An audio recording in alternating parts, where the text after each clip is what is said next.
wearing whatever they want to, whatever, what is it, pleasing to the flesh. Why? Because it's in their mind, I'm going to dress so-and-so can.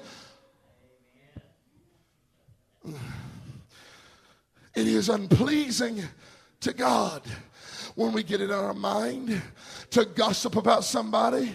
It's not just, oh, I got a loose tongue. Oh, I got the gift of gab and I can't help it. No, it is in your mind. And whatever's in your mind, your body will automatically respond to. But if you have the Spirit of the living God in your mind, then can I tell you, you will desire to do what is pleasing unto God. This is why when we talk about sanctification, as we mentioned Sunday night, as being taken away from out of the want to, out of sin. Because the first place that I have to fight this warfare is in my mind. And if I can get the want to out of my mind, then I won't have to worry about my body responding to what my mind is doing. For if my mind, as the psalmist said, is stayed upon thee, and my thoughts are after him, and as the deer panteth after the water, so my soul longeth after thee. If my mind is upon him, I don't have to worry about what my body is going to do, for my body's going to do what my mind wants to do. It is with the mind that we serve the Lord. You have a problem with lust, you've got to whip the thing in your mind. You have a problem with spending too much money, you've got to whip it in your mind. If you have a problem with having desires, you have to whip it in your mind. If you have a problem with passions and all kinds of other things, you've got to whip it first in your mind. You've got to let God come in and break your mind. We got a fellow over here that can probably tell you how to break a horse's spirit. You ain't going to get on a horse and stay on him very long if he's not broken. Can I tell you? You just ain't going to do it. Because I've seen some of those clips of some of those crazy people that ride these bucking broncos and these big bulls that end up stabbing them in the chest somewhere, and they think they're going to ride him. But the problem is they haven't broken obedience in the animal's mind. And the problem with us is the fact that we're trying to serve the Lord, as Paul says, but before we can serve the Lord with our body, our mind has to be broken before God. It is warfare. It is rebellion. It is unpleasing unto God. I want to give you three ways you can get your mind back on track.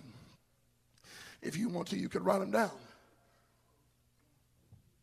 3 ways that you can get your mind back on track. Number 1, life in the Spirit. Listen to what he says. Listen to what he says in verse 10. He says, if Christ be in you, the body is dead because of sin, but the Spirit is life because of righteousness. This flesh of mine, all how many ever poundage it is, it's going to one day die and decay. But bless God, because I've been made a new creature in Christ Jesus, my spirit man will live on. But here's the beautiful thing found in verse 11.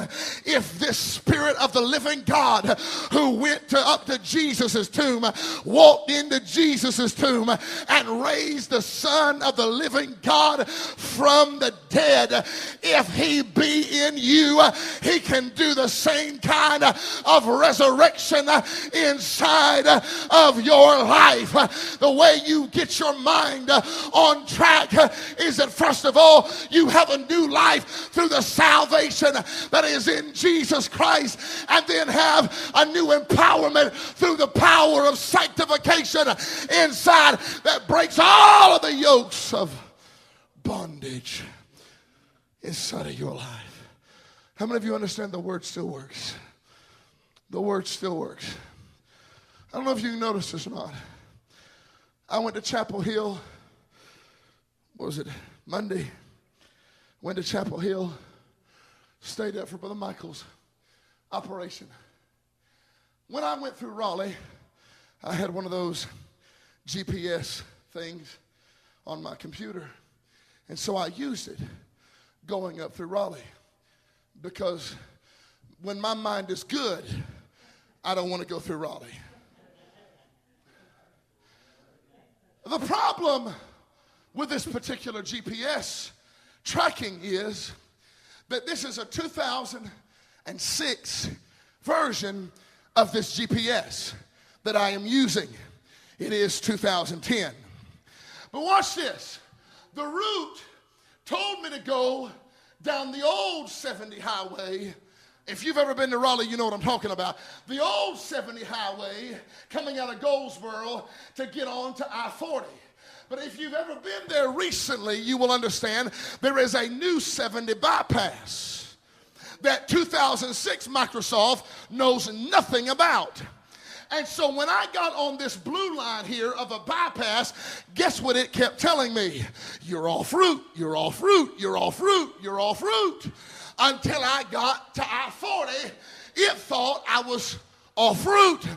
The problem and here is the analogy, the problem in this world is that we have tried to create too many routes to try to live for God. We have tried to create too many ways in trying to get to heaven, and too many plans on trying to live the life and just barely get by into the realms of glory. But can I tell you, though it didn't work for this map, can I tell you, this old thing still works. This old book still works. The old-time way still works. Bless God, I still believe in being saved by the cross, sanctified by the cross. It still works. It still works. Don't you ever throw this out, for it still works. Watch this. A couple of more things and I'm through. Number 2, you will find in verse 12 and 13 that we are to live not after the flesh, but we are to live after the Spirit. That, bless God, when my life has been saved and sanctified, my mind has been placed in a new direction, and I no longer live. In fact, you will find this phrase in the Bible: live not according to the ways of the flesh, but according to the life of the Spirit. Live not according to the way you. This is the difference between a saved person and an unsaved person. A sanctified person and an unsanctified person is because the unsanctified, the unsaved person, they're still living according to the old nature. But if you've got the Spirit of God and He sanctified you, you are living after the new nature, and you're walking in a new way, and you're not walking after the flesh.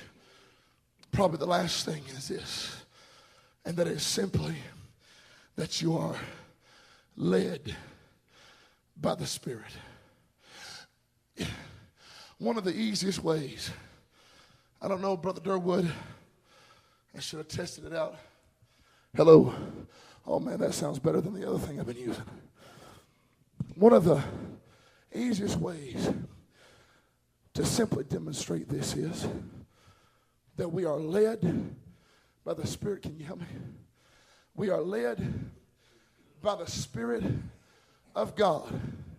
Now let's just say, for instance, whatever this is, it's a lust, it's a passion of the flesh, it's a desire, it's some kind of old lifestyle that he was struggling with. Now his flesh is going to tell him to go after it, because that's what living according to the flesh is. Whatever it is in your old lifestyle, your flesh is going to say, it's all right.